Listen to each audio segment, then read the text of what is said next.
Assalamualaikum warahmatullahi wabarakatuh. Perkenalkan, nama saya Muhammad Jamuddin Mirza dengan nomor NIM 23010121140240.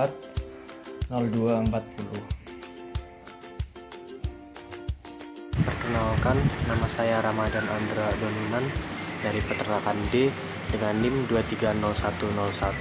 23010121140289. Perkenalkan, nama saya Taskia Salma Konita dengan NIM 230101211402050. Perkenalkan, nama saya Beni Fahri dari Prodi Peternakan dengan NIM 2301012114078. Assalamualaikum warahmatullahi wabarakatuh. Perkenalkan, nama saya Rafasya Syakira Fadha Mastiar dengan NIM 230101211402025. Saya dari kelompok 8 kelas peternakan D. Perkenalkan, nama saya Rizky Amalia dari Peternakan D dengan nomor induk mahasiswa 230110121140235. Assalamualaikum warahmatullahi wabarakatuh. Di sini saya akan membawakan materi dari sebaran sampling rata-rata. Sampling adalah metode-metode yang benar dalam setiap langkah, termasuk cara-cara pengambilan sampel. Guna pengambilan sampel, keputusan yang dapat dipertanggungjawabkan. Teori sampling merupakan ilmu yang mempelajari bagaimana menarik sampel yang diambil dari populasi tersebut. Manfaat dari sampling sendiri adalah biaya dan faktor ekonomis. Ketelitian dalam penelitian, menghemat waktu, dan percobaannya bersifat tidak merusak serta dapat menghitung populasi yang tak terhingga. Rumusan masalah, apa pengertian dari sebaran sampling rata-rata dan contohnya? Tujuan, distribusi sampling sangat berguna dalam melakukan analisis statistik dan menduga parameter populasi ternak. Saya di sini akan menjelaskan apa itu sebaran sampling rata-rata.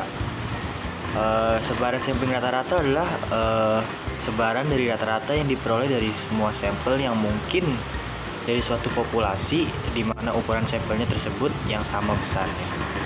Menurut Suharyadi dan Purwanto, sampling rata-rata ini yaitu probabilitas yang terdiri dari seluruh kemungkinan rata-rata hitung sampel dari suatu ukuran sampel tertentu yang dipilih dari populasi, dan probabilitas terjadi dihubungkan dengan setiap rata-rata hitung sampel. Saya akan membawakan contoh soal dan penyelesaian dari materi sebaran sampling rata-rata. Soal nomor 1, bank pasti aman menghitung tabungan seluruh nasabahnya. Setelah perhitungan, bank tersebut mendapati bahwa rata-rata tabungan setiap nasabahnya sebesar Rp2.000 dengan deviasi standar Rp600. Apabila seorang peneliti mengambil sampel sebanyak 100 nasabah, berapa probabilitas jika A. Rata-rata sampel akan terletak antara Rp1.900 dan Rp2.050.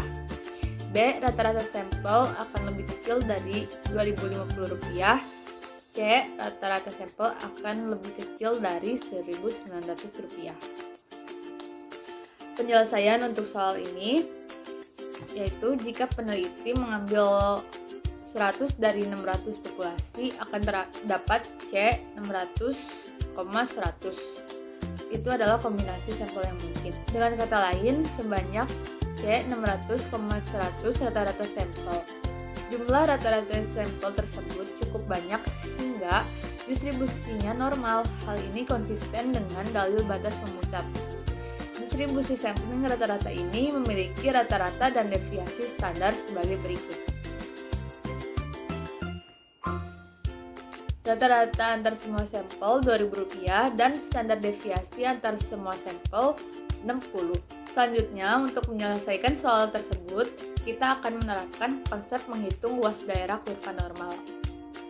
Untuk soal A, untuk nilai X 1.900, maka nilai Z-nya 1.900 dikurang 2.000 dibagi 60 sama dengan min 1,67 sama dengan 45,25%. Untuk X 2050, nilai Z-nya 2050 dikurang 2.000 per 60 sama dengan 0,83 sama dengan 29,67.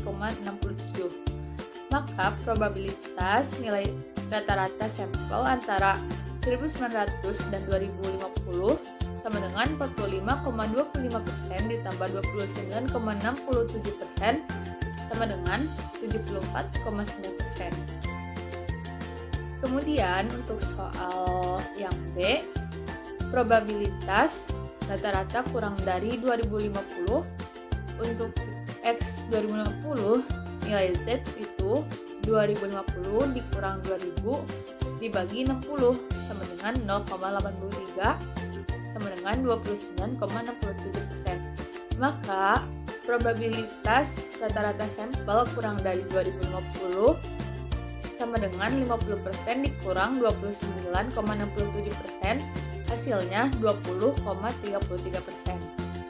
Dan untuk soal C, caranya sama dengan soal B, yaitu probabilitas rata-rata sampel kurang dari 1900. Untuk X 1900, nilai Z-nya 1900 kurang 2000 dibagi 60 sama dengan min 1,67 sama dengan 45,25%. Maka probabilitas rata-rata sampel kurang dari 1900 sama dengan 50% dikurangi 45,25% sama dengan 4,75%. Contoh soal sebaran sampling rata-rata. Bank Pasti Aman menghitung tabungan seluruh nasabahnya. Setelah perhitungan, bank tersebut mendapati bahwa rata-rata tabungan setiap nasabahnya sebesar Rp2.000 dengan deviasi standar 600 perak. Apabila seorang peneliti mengambil sampel sebanyak 100 nasabah, berapa probabilitas jika rata-rata sampel akan terletak antara 1.900 dan 2.050 perak? Rata-rata sampel akan lebih kecil dari 2.050 perak. Rata-rata sampel akan lebih kecil dari 1.900. Penyelesaian sebaran sampling rata-rata. Jika peneliti mengambil sampel 100 dari 600 populasi, akan terdapat C600,100. Kombinasi sampel yang mungkin, dengan kata lain, kan terdapat sebanyak C600,100. Rata-rata sampel. Jumlah rata-rata sampel tersebut cukup banyak sehingga distribusinya normal. Hal ini konsisten dengan dalil batas pusat. Distribusi sampling rata-rata memiliki rata-rata dan deviasi standar sebagai berikut. Selanjutnya, menyelesaikan soal tersebut, kita menerapkan konsep menghitung luas daerah kurva. Z sama dengan X. Untuk X sama dengan 1900, Z sama dengan 1900 kurang 2060 sama dengan minus 1,67 sama dengan 45,2%. Untuk X 2050, Z sama dengan 2050 kurang 2000 bagi 60 sama dengan 0,83 sama dengan 29,67%. Maka Pi dalam kurung 1900 X dan 2050 sama dengan 45,25% ditambah 29,67% sama dengan 79,9. B. Pi kali X 2050. Untuk X 2050, Z 2050 kurang 2000 bagi 60 sama. Jadi kesimpulannya, simpangan baku adalah jumlah mutlak selisih setiap nilai pengamatan terhadap nilai rata-rata dibagi dengan banyaknya pengamatan. Kurtosis merupakan ukuran untuk menentukan bentuk-bentuk distribusi yang biasanya dibandingkan dengan kurva distribusi normal. Ukuran penyebaran dapat digunakan untuk menentukan apakah nilai rata-ratanya benar-benar representatif atau tidak. Apabila suatu kelompok data mempunyai penyebaran yang tidak sama terhadap nilai rata-ratanya, maka dikatakan bahwa nilai rata-rata tersebut tidak representatif.